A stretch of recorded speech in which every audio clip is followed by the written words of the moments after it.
Israel যেন থামছেই না।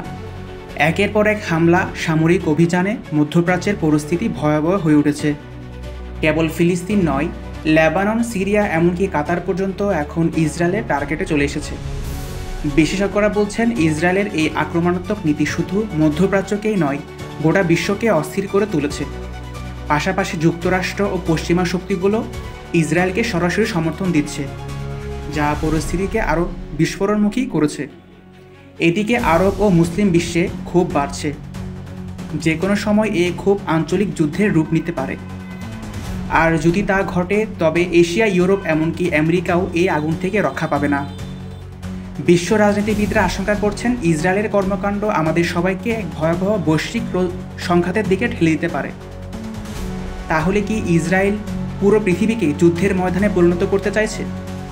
এমন আরও আন্তর্জাতিক খবর জানতে আমাদের চ্যানেলটি সাবস্ক্রাইব করে পাশে থাকুন। ধন্যবাদ।